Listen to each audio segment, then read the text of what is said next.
Mosaic. I am here recording this solo on Friday afternoon during Simone's nap because we were planning on closing on our house this week, and so it's made things a little bit more chaotic. We had a couple hiccups. We are still hoping that it's possible that we will close today. We have a little bit of a schedule for how we want to get work done over at the house before we move in. So anyway, you can be praying that that happens, even though you won't see this until Saturday. And of course, we are in the middle of talking about rest, and I had some of the poorest sleep I've had all week. The cats have been crazy, waking us up at 4 in the morning, climbing on the screen outside our window. Simone has been waking up at 1:30 in the morning or 5 in the morning, and so it's just been an interesting week, and I think everybody here at our house can sense that change is coming, sense that we're not going to be living here anymore with the boxes and the moving furniture, and so everybody, including all of our creatures, are sensing that. And so it seems fitting that we're in the middle of this mini-series on rest. And so tonight, I want to shift gears a little bit and talk about something we haven't talked about before. We've talked about finding places of rest, actual physical spaces. We've talked about resting in Jesus's finished work on the cross. We've talked about God being in control in the middle of our chaos. And this week, I want to talk about Sabbath. And so in thinking about Sabbath, this is one day a week that we set aside as a complete day of rest. And I think that that can be really hard to do.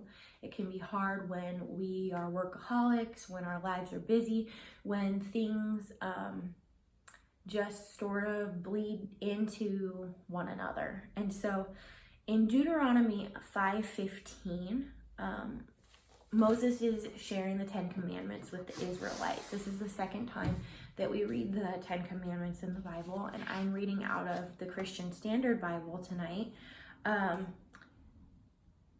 Moses reads this to them after commanding them to keep the Sabbath day. He says in verse 15, God says to the Israelites, "Remember that you were a slave in the land of Egypt, and the Lord your God brought you out of there with a strong hand and an outstretched arm. This is why the Lord your God has commanded you to keep the Sabbath day."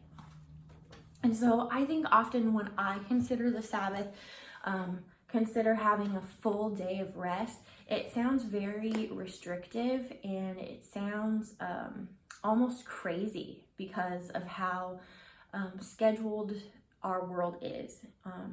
It sounds crazy to take a whole day off.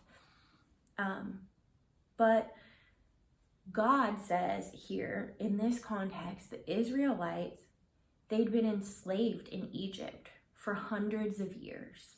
And when you're a slave, not that I actually understand that, when you're enslaved though, there's no vacation, there's no PTO, there are no days off.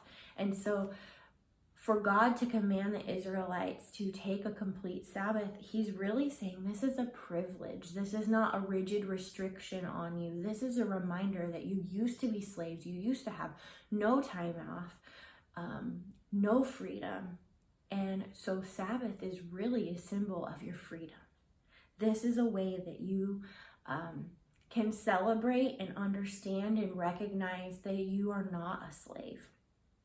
And so when I think about Sabbath, when I think about rest, it's this reminder to myself that I'm not enslaved to my work. I'm not enslaved to the roles that I take on. I'm not enslaved to ministry. Really, I am free, and I am going to walk in that freedom by practicing the Sabbath. In Mark 2:27, Jesus talks about the Sabbath, and this is what he says. He says, "The Sabbath was made for man, and not man for the Sabbath. So the Son of Man, Jesus, is Lord even over the Sabbath." And this is in the context of Jesus healing on the Sabbath day and being criticized for that. But Jesus is sharing with us sharing with the people in his context that Sabbath is for our benefit. It is not for God's benefit. God just knows that we need it. We need that deep rest.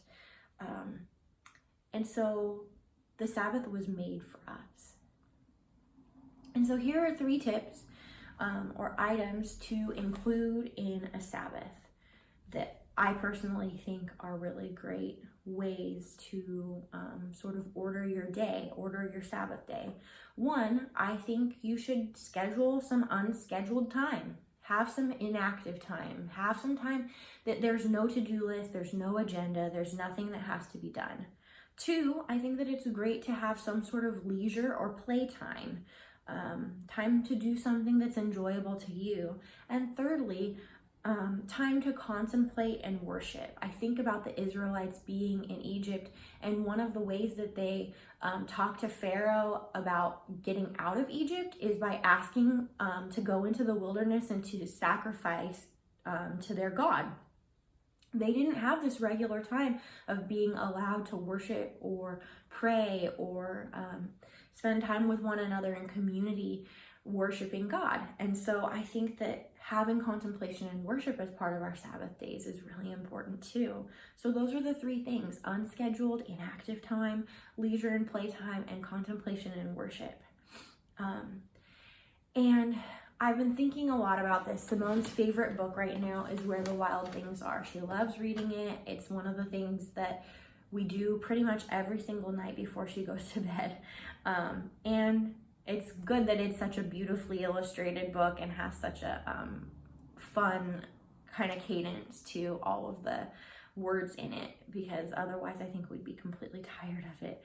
But I've been thinking about this part in the book where Max has this private boat that comes along, and he's going to sail off to where the wild things are. And it says that he sailed through night and day and in and out of weeks and almost over a year to where the wild things are. And that line keeps running through my head because it sort of feels like we're sailing through night and day and in and out of weeks and almost over a year. It feels like forever to me, maybe not to you, but this shelter in place, quarantine type life sort of feels like that. It feels like we're sailing almost over a year in a private boat, a solitary boat actually.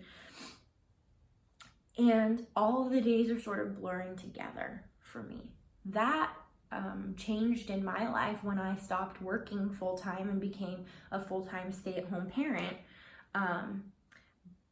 But it's even more apparent to me, it's even more noticeable with Mosaic not meeting weekly, without having that rhythm of getting to see all of you once a week.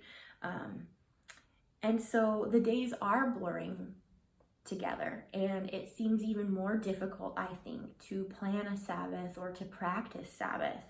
And so these are just my tips for us. If you're retired, if you're working from home, if you're a stay-at-home parent, or you have a business from home, I think it's important, especially during these times, to find a way to differentiate a Sabbath each week. Make it regular, make it scheduled.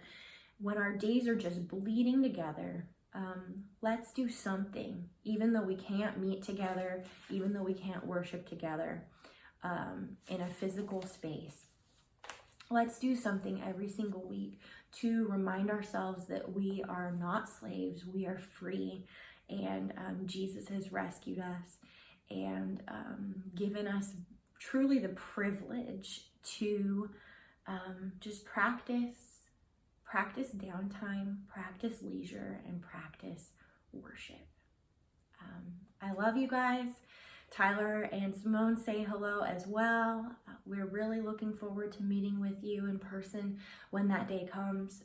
We hope that you are staying healthy and safe, and we're praying for you. If you just need to talk or need prayer, just reach out.